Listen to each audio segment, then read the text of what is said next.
Praise the Lord. இந்த காலை வேளையிலும் மறுபடியும் உங்களை சந்திப்பதில் மிக்க மகிழ்ச்சி அடைகிறேன். இந்த நாளிலும் நாம் ஒரு வேத வசனத்தை தியானிப்போம்.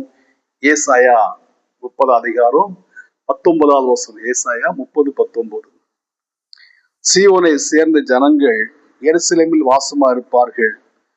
இனி நீ அழுது கொண்டிராய். உன் கூப்பிடுற சத்தத்துக்கு அவர் உருக்கமாய் இறங்கி அதை கேட்ட உடனே உனக்கு மறு உத்தரவு அருளுவார். இந்த வசனத்துல நான் வாசிக்கும் போது, இனி நீ அழுது கொண்டிராய், உன் அழுகின் சத்தத்துக்கு உருக்கமாய் செவி கொடுத்து அதை கேட்ட உடனே உன் மறு உத்தரவு அருளுவார் என்று நான் வாசிக்கிறோம். பொதுவாக யாராவது அழுது கொண்டு இருப்பார்களானா யாருமே நீ அழாத அப்படின்னு சொல்லுவாங்களே ஒழிய, இனி நீ உனக்கு அழுகை இல்லை, இனி உனக்கு துக்கம் இல்லை அப்படின்னு யாருமே சொல்ல மாட்டார்கள். அழுகிறவர்களை பார்த்து அழுகைக்கான காரணத்தை சொல்லுவார்களே ஒழிய, நீ செய்த தவறு, நீ செய்த பாவம், நீ செய்த அக்கிரமம், இதனால நீ அழுகிறாய், உன்னோட வாழ்க்கையில என்னமோ பெரிய தீமை செய்துட்ட, நீ அழுது கொண்டிருக்கிறாய் அப்படின்னு சொல்லுவார்களே ஒழிய, இதுவரைக்கும் நீ அழுதாய், இனி நீ அழமாட்டாய், உன் அழுகை முடிந்து போனது, உன் துக்க நாட்கள் முடிந்து போனது அப்படின்னு ஒருவரோடு சொல்லுகிறது இல்லை, சொல்ல முடியாது. ஒருவர் அழுவார்கள், ஆனா அந்த அழுகைக்கு காரணத்தை பார்த்து அந்த அழுகையை மாற்ற முடியாது. இனி நீ அழமாட்ட அப்படின்னு நம்ம தைரியமா சொல்ல முடியாது. ஏதோ ஒரு வாழ்க்கையில நொந்து போய் அழுது கொண்டு இருப்பார்கள். ஆனா ஆண்டவராகிய தேவன் சொல்லுகிறாரு, இனி நீ அழுது கொண்டிருக்கிறாய். ஒருவேளை இந்த நாள் இந்த நிமிடம் வரைக்கும் நீ அழுது கொண்டிருக்கிறாய், இனி உன்னுடைய வாழ்க்கையில அழுகை இல்லை, இனி நீ அழமாட்டாய் என்று ஆண்டவர் சொல்கிறார். ஏன் அவ்விதமா சொல்லுகிறாரு? எரேமியா 3:12 வாசிக்கும் போது, நான் உங்களை ஊரில் ஒன்றும் வம்சத்து 2 தெரிந்தெடுத்து சீயோனு நேராக வழி நடத்துவேன் என்று ஆண்டவர் சொல்லுகிறார். அப்போ ஊரில் ஒன்றும் வம்சத்து 2 தெரிந்தெடுத்து சீயோனரை வழி நடத்துவேன். ஆண்டவரால் தெரிந்து கொள்ளப்பட்டவர்கள் சீயோனு நேராக வழிநடத்தப்படுவார்கள். இங்க கூட வாசிக்கிறோம், சீயோனை சேர்ந்த ஜனங்கள் சீயோனுக்கு நேராக வழிநடத்தி உங்களை இருதயத்தை ஏற்ற மேய்ப்பர்களை கொடுப்பேன் அப்படி சொல்லும் போது, ஆண்டவர் சில ஜனங்களை பாவத்திலிருந்து, பாரம்பரியத்திலிருந்து, சில குடும்ப பின்னணியத்திலிருந்து, அக்கிரமமான வாழ்க்கையிலிருந்து தெரிந்தெடுத்து சீயோனுக்கு ஆண்டோட சமூகத்துல கொண்டு வருகிறார். அவர்களை அந்த சீயோனை வைத்து அவர் ஆதரிக்கிறார். அங்குள்ள ஊழியர்கள் இருதயத்தை ஏற்ற மேய்ப்பர்களை கொடுப்பேன், அவர்கள் உங்களை அறிவோடும் புத்தியோடும் மேய்ப்பார்கள். உங்களுடைய இருதயத்தை ஏற்ற மேய்ப்பர்கள், என்னுடைய இருதயத்தை ஏற்ற மேய்ப்பர்களை கொடுப்பேன், அவர்கள் உங்களை அறிவோடும் புத்தியோடும் மேய்ப்பார்கள் என்று ஆண்டவர் சொல்லுகிறார். இப்ப சீயோனுக்கு கொண்டு வந்து உங்களை மகிழ பண்ணுவது கூட ஏசாயால வாசிக்கிறோம். என்னுடைய ஜெப வீட்டுல கொண்டு வந்து உங்களை மகிழ பண்ணுவேன் என்று சொல்லப்படுகிறது. அப்போ இதுவரைக்கும் நீ எங்கேயோ இருந்தாய், உன்னை நான் தெரிந்தெடுத்து சீயோன் நேராய் கொண்டு வந்து அங்கே என்னுடைய இருதயத்தை ஏற்ற மேய்ப்பர்களை கொடுப்பேன். இந்த இடத்துல வாசிக்கும் போது சீயோனை சேர்ந்த ஜனங்கள், அப்ப ஆண்டவரை சேவிக்கிற ஜனங்கள் இனி அழுது கொண்டு இருக்க மாட்டார்கள். அழுகின் சத்தத்தை கேட்டு உருக்கமாய் செவி கொடுத்து அதை கேட்ட உடனே மறு உத்தரவு அருளுமார் என்று சொல்லப்படுகிறது. பொதுவாக சில பிள்ளைகள் அழுவார்களானா அந்த அழுகின் சத்தத்தை கேட்டு ஓடி போய் தூக்குவது தாயாக தான் இருப்பான். சில பால்வாடி ஸ்கூல்ல ஏராளமான பிள்ளைகள் அங்கே இருப்பார்கள். அங்க ஏதோ ஒரு பிள்ளை அழுமானா உடனே அந்த அழுகிற பிள்ளையுடைய தாய்க்கு தெரியுது, என்னுடைய பிள்ளைதான். அந்த இடத்துல ஒரு 10-50 பிள்ளைகள் இருக்கலாம். அந்த 50 பிள்ளைகள் ஒன்னா அழுதா கூட தன்னுடைய பிள்ளையை பற்றி தாய்க்கு தான் தெரியும், இந்த பிள்ளை எதுக்காக அழுகிற அப்படின்னு. இன்றைக்கு சில நிபுணர்கள் சொல்லுகிறார்கள், இந்த பிள்ளை இப்படி அழுதா பசிக்கு அழுது, அப்படி அழுதா தூக்கத்துக்கு அழுது, இப்படி அழுதா இதுக்காக அழுது அப்படின்னு. ஆனா உண்மையான ஒரு தாய்க்கு பிள்ளை எதுக்காக அழுகிறாள் என்பது தெரியும். பசியா அழுகிறதா, இல்ல ஏதோ தேவைக்காக அழுகிறதா, இல்ல விளையாட்டு பொருளுக்காக அழுகிறதா, இல்ல வேற எதுக்காக அழுகிறது என்று உண்மையான ஒரு தாய்க்கு தெரியும். அந்த பிள்ளையை தூக்கி அந்த பிள்ளைக்குடைய தேவையை நிவர்த்தி பண்ணி அவளை சந்தோஷப்படுத்துவார்கள். ஆனா இன்றைக்கு உள்ள தாய்மார் அப்படி இல்லை. பிள்ளை எதுக்கு அழுதாலும் ஒரு மொபைலை கையில் கொடுத்து அழுகையை இனி அழாது அப்படின்னு சொல்லி விட்டு விடுவார்கள். அது பசினால அழுதாலும் சரி, தூக்கத்துக்கு அழுதாலும் சரி, வேற ஏதோ ஒரு காரியத்துக்கு அழுதாலும் மொபைலை கொடுத்து சமாளித்து விடுகிறார்கள். அது உண்மையான தாய் என்று சொல்ல முடியாது.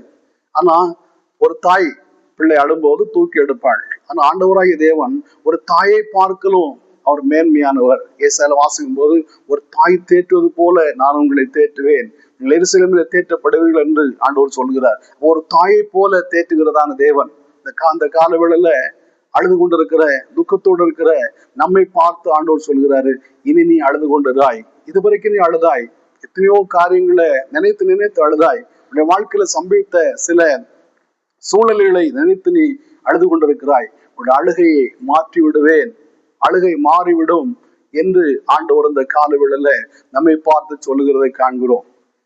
பாருங்க, சில நேரத்துல அழுதாதான் சில காரியங்களை நாம சாதிக்க முடியும், அழுதான் சில காரியங்களை நம்ம பெற்றுக்கொள்ள முடியும். ஆண்டுடைய சமூகத்தில் அழ வேண்டும். மனசனு முன்பதாக நாம் அழுவோம்னா நம்மை பரியாசம் பண்ணுவார்கள், நம்ம கேவலமா நினைப்பார்கள், நம்மை தவறுதலாக புரிந்து கொள்வார்கள். நான் அழ வேண்டியது ஆண்டுடைய சமூகத்துல. ஒருவேளை நம்முடைய வாழ்க்கையில சம்பவித்த சில சூழல்களை நினைத்து நாம் அழுது கொண்டிருப்போமானா, நாம் ஆண்டுடைய சமூகத்துல வரும்போது, அல்லது ஆண்டவர் நம்மை தெரிந்து கொண்டாரானா, துக்கத்தை சந்தோஷமாக மாற பண்ண அவர் வல்லவராய் காணப்படுகிறார். பாருங்க, ஆதியாகமம் 16ஆம் அதிகாரத்துல ஒரு சகோதரி அழுதா. அவளை பார்த்து ஆண்டவர் சொல்லுகிறாரு, நீ உன் அங்கலாய்ப்பை நான் கேட்டேன், உன் அங்கலாய்ப்பை நான் கேட்டேன். இன்னைக்கு ஆண்டவர் சொல்லுகிறாரு, நீ அழுது கொண்டிருக்கிறாய், உன் அழுகையை, உன் அங்கலாய்ப்பை நான் அறிந்திருக்கிறேன் என்று சொல்லி.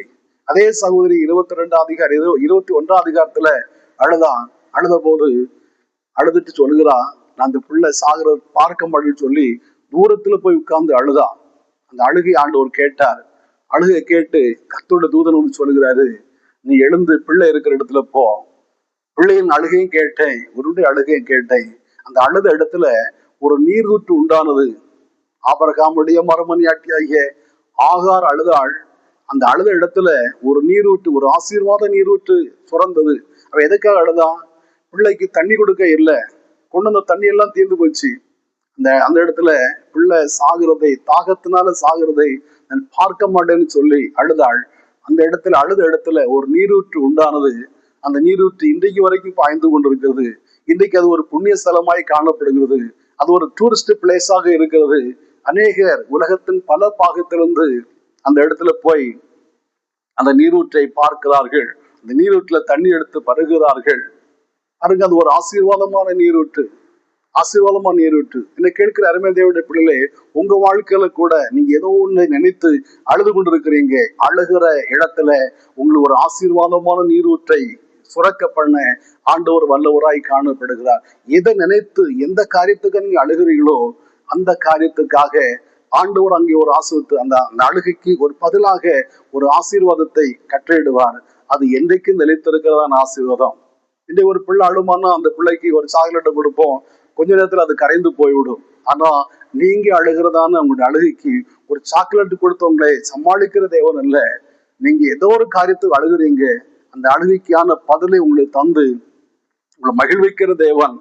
அந்த பதிலை தந்து அதோட முடிக்கிற தேவன் அல்ல. ஆண்டவர் அந்த பதிலை கொடுத்தது ஒரு அடையாளமாக, நீண்ட காலமாக அது காணப்படும்.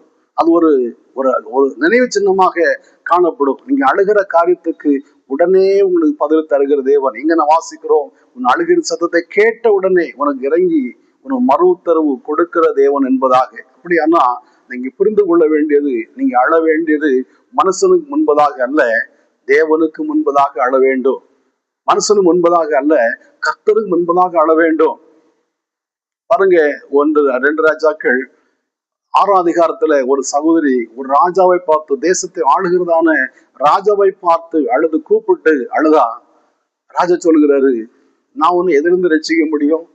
களஞ்சத்திருந்த இந்த களஞ்சத்திலிருந்து உன்னை நான் ரட்சிக்க முடியுமா? ஆளிலிருந்து ரட்சிக்க முடியுமா? கர்த்தர் உன்னை ரட்சிக்காத எதிர்ந்து நான் உன்னை ரட்சிக்க முடியும்? பாருங்க, தேசத்தை ஆளுகிற ராஜா, அந்த ராஜாவு என்பதா தன்னுடைய குறையை சொன்ன போது அந்த ராஜா கை விரித்து விட்டார். ஆனா தேவ சமூகத்துல நாம் அழுவோமானா, ஒரு மனுஷத்துல அழுவோமானா மனுஷன் அழுகையை மாற்ற முடியாது. நம்முடைய அழுகை ஆண்டோட சமூகத்துல போய் எட்டுமானா அந்த அழுகைக்கு தேவன் பதில் தர வல்லவராய் காணப்படுகிற அந்த காலவேளையில இந்த வார்த்தையை கேட்கிற உங்க வாழ்க்கையில நீங்க ஆண்டவரை நோக்கி அழுவீர்களான்னா, இந்த அழுகையின் சத்தத்தை கேட்டு உருக்கமாக உங்களுக்கு பதில் கொடுக்க அவர் வல்லவராய் காணப்படுகிறார். அதே நேரத்தில் ஒரு மனுஷத்துல அழுவீரன்னா நிச்சயமாகவே அந்த அழுகைக்கு பதில் கிடைக்கவே கிடைக்காது என்பதுல எந்த விதமான மாற்றம் இல்லை. ஆண்டோட சமூகத்துல அழுகையோட நம்முடைய காரியங்களை சொல்லுவோமா? ஆண்டவர் நம்முடைய வாழ்க்கையில வெற்றி தர வல்லவராய் காணப்படுகிறார். நல்ல பிதாவே, நன்றியோடு துதிக்கிறோம். இந்த கால வேளையிலும் உங்களுடைய திரும்பத்தை நோக்கி பார்க்கிறோப்பா. இனி நீ என்றைக்கும் அழுது கொண்டிருந்தாய் என்று சொல்லப்படுகிறப்பா. இதுவரைக்கும் நீ அழுது கொண்டிருந்தாய், இனியுடைய வாழ்க்கையில அழுகை உண்டாகாது, அழுகை வராது என்று ஆண்டவரே நீ சொல்லுகிறீர்ப்பா. ஏசப்பா உமக்கு ஸ்தோத்திரம் ஆண்டவர். யாருக்கு அழுகை இல்லை? யாருடைய அழுகையின் சத்தத்தை உருக்கமாய் செவி கொடுப்பார் என்றால், சியோனை சேர்ந்த ஜனங்கள், உம்மாலே தெரிந்து கொள்ளப்பட்டவர்கள், கர்த்தரால் மீட்கப்பட்டவர்கள் ஆனந்த களிப்புடன் பாடி சியோனுக்கு வருவார்கள். சஞ்சல தவிப்போம் ஓடிப்போம் என்று சொல்லப்படுகிறப்பா. சந்தோஷம் மகிழ்ச்சி அடைவார்கள் சொல்லப்படுகிறப்பா. எங்க வாழ்க்கையில இந்த வார்த்தையை கேட்கிற அருமையான உம்முடைய பிள்ளையோட வாழ்க்கையில சஞ்சலம் தவிப்போம் ஓடி போகட்டும். சந்தோஷம் மகிழ்ச்சி அடைவார்களாக. உடைய வாழ்க்கையிலுக்கு அடக்க முடியாத ஒரு பேரின்பம் உண்டாக வேண்டும் என்று ஜெபிக்கிறோப்பா. எத்தனையோ காரியங்களை நினைத்து, குறைகளை நினைத்து, இழப்புகளை நினைத்து அழுது கொண்டிருக்கிற உடைய பிள்ளையோட வாழ்க்கையில வெற்றி வாசலை ஆண்டவர் திறக்க வேண்டும் என்று ஜெபிக்கிறோம். அழுகையின் சத்தத்தை கேட்டு நீங்க உருக்கமாய் பதில் தர வேண்டும் என்று ஜெபிக்கிறோம். அப்பாவுடைய கரங்களை அர்ப்பணிக்கிறோம். இயேசு பிதாவே. ஆமேன், ஆமேன். ஆண்டவர் உம்மை ஆசீர்வதிப்பாராக.